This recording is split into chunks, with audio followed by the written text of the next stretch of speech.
He previously has said this. Hey, make this go viral, y'all, because I'm on some real shit right now. Just thinking. If y'all want the murder rate to go fucking down. Houston police say the call came in around 11:30 last night. Why y'all on this make a fucking state for straight grave niggas, straight hitters, and let us just kill each other? And investigators say two men tried to rip chains off another man's neck. Let us just go dumb, you heard me? And if the other ones killed outside of the state lines, taking him to the ground during the robbery. It's still unclear if the men knew each other. the government get to kill them or kill y'all.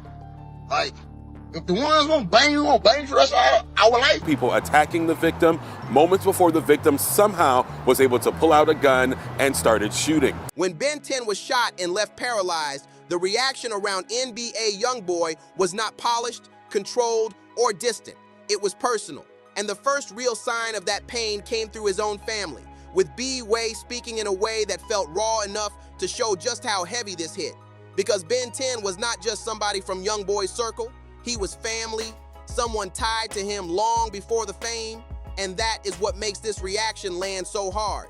This was not just another headline around YoungBoy, it was one of the people closest to him being left in a condition that changed everything. The part people keep replaying is not just what B-Way said, it is the fact that he said it at all. Because in a moment like this, that matters. Who speaks, who stays quiet, and who is left carrying the emotion in public tells you almost everything about the situation.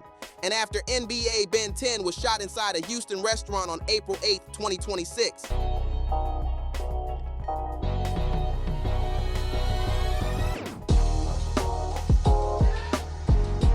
The first real glimpse into how that circle was processing it did not come through a statement, a press team, or a polished post. It came through YoungBoy's brother, raw and unfiltered, speaking like somebody trying to hold grief and anger in the same breath. That is why the clip landed the way it did. Not because it sounded strategic, because it didn't. To understand why the reaction was so heavy, you have to start with Ben 10 himself. A lot of coverage framed him like he was just another name around NBA YoungBoy's orbit, some secondary figure attached to a famous artist.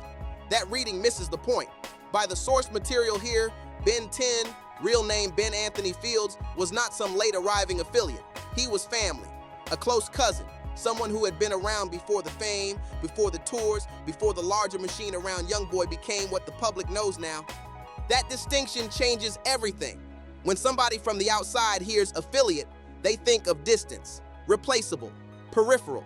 But the picture described here is the opposite. Ben 10 was woven into the actual foundation of that world.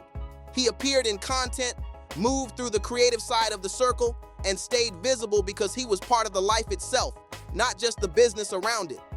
Even older comments attributed to YoungBoy hit differently in that light, especially the ones about Ben 10's daughter and the idea that he would look out for her if something ever happened. Some pretty good video.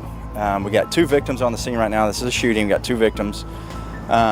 Let's see, one's been shot multiple times in the torso, probably in his late 20s. Another one's been shot in the extremities, in the lower extremities, and also all throughout his arms and everything several times.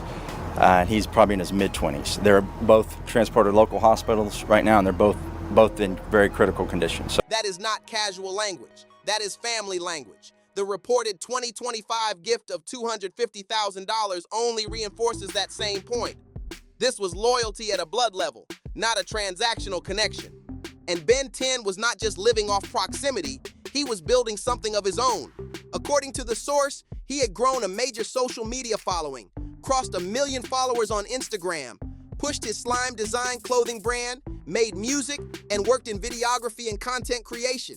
He was building a recognizable lane in the modern rap ecosystem where image, creativity, business, and street identity all feed into each other. He was also a father to 2 sons, so when he walked into Confessions in Houston that night, the person in that room was not just someone close to NBA YoungBoy. He was a father, a creator, a businessman, and a key figure in one of rap's most visible circles. Then the night turned. The shooting happened late on April 8th in Houston's Upper Kirby area, inside Confessions restaurant and lounge. Hours earlier, things looked normal. Ben 10 had posted from the spot with OG 33, YoungBoy's manager, and one of the central figures in the Never Broke Again operation. By around 11:30 p.m., that had changed. Based on the account in the source material, investigators said the incident appeared to begin with a confrontation that may have involved an attempted chain snatching. The suspect was reportedly in a struggle with people at the location, was taken to the ground, and then pulled a concealed firearm and started shooting in a crowded room. That detail is what makes the whole thing feel even colder. This was not described as random chaos spilling out in the street. It was a violent moment inside an enclosed space with 20 to 30 people around, the kind of setting where people usually believe the outside world has been left at the door. 2 people were hit. Ben 10 reportedly suffered multiple gunshot wounds to the torso and was taken to the hospital in critical condition. And almost immediately, the internet did what it always does in moments like this. It moved faster than the facts. Rumors spread. Posts went up. People started announcing death before there was confirmation of anything. In the middle of that, a message from OG33's mother, OG Monique, cut through the panic with a simple update that Ben 10 was alert and people needed to stop making things up. That mattered, but it also only did so much, because alert is not the same thing as fine. Surviving a shooting is not the end of the story. It is the beginning of a different one. And while people were still trying to understand the medical reality, B-Way went live and said what he said. That is where this stops being just a crime story and becomes something bigger. A lot of people reacted only to the temperature of the clip, not the substance inside it. But underneath the emotion, the source material frames B-Way's rant as frustration with a larger reality. The way street conflicts now collide with surveillance, federal attention, and a legal system built to turn local violence into long-term prosecution. In that reading, he was not just venting. He was speaking from inside a world that feels boxed in from every angle. Old codes still exist emotionally, but the consequences attached to them have changed completely. And then came the line that shifted the entire mood. I love to bang. I'm back on that type of stuff. That is the line people grabbed, because that is the line that made the moment feel dangerous. Not polished grief, not symbolic anger, something much closer to lived emotional fallout, arriving in real time, while the investigation was still active and the family was still trying to process what had happened. The unresolved part only made it heavier. At that point, the shooter had not been publicly identified or charged by law enforcement in the source material. Houston police reportedly had video evidence, witnesses, and an active investigation, but no official public name. Online, speculation moved anyway. A name started circulating, helped along by blogs and internet chatter, but the source itself makes clear that this was not the same thing as official confirmation. And that gap matters because in a story like this, rumor doesn't just surround the event, it becomes part of the event. Then there is YoungBoy's silence. That may be the most revealing detail of all. A lot of people see silence and assume detachment. But in this case, silence can also read as discipline. By the source material's telling, YoungBoy had already spent years learning what public words can cost. He had been through federal custody, had his legal reality shaped by how closely he is watched, and had every reason to understand that even one emotional public statement could be interpreted, replayed, and used in ways that go far beyond the moment. So while the internet waited for him to post, he didn't. And in that absence, B-Way became the voice of the family's pain.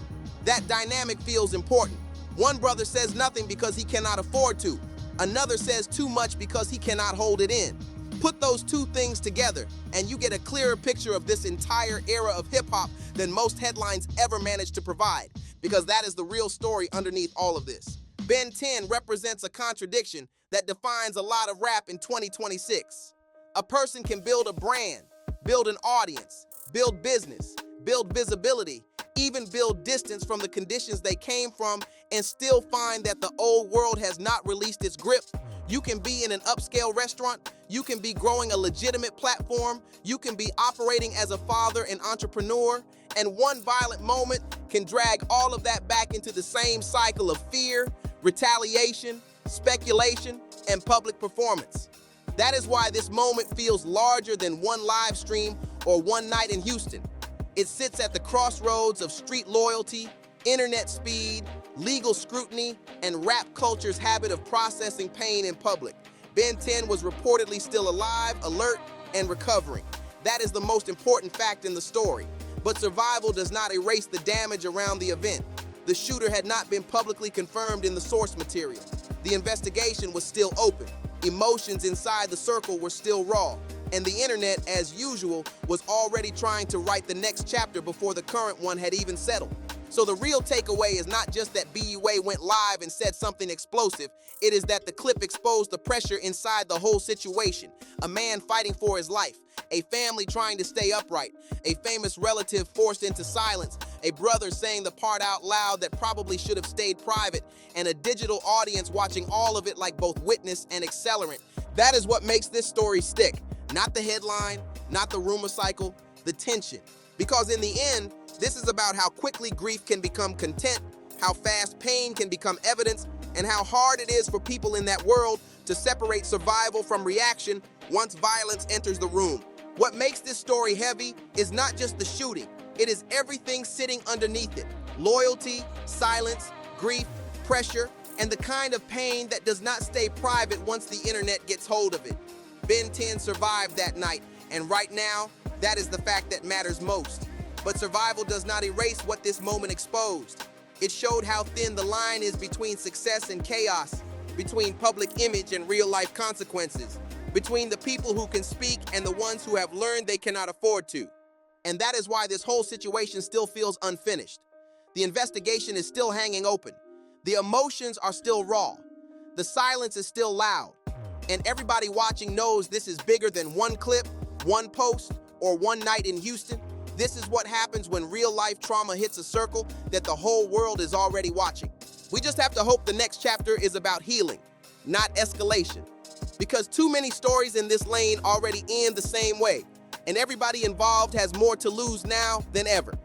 For more breakdowns that go deeper than the headline and actually get to what these moments mean, keep it locked with BarzBuzz. If this saga had you shook, wait till you see what's next.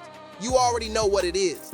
BarzBuzz got the real, raw, and unfiltered breakdowns. So don't forget to like, subscribe, drop a comment, and share this with someone who needs to catch up.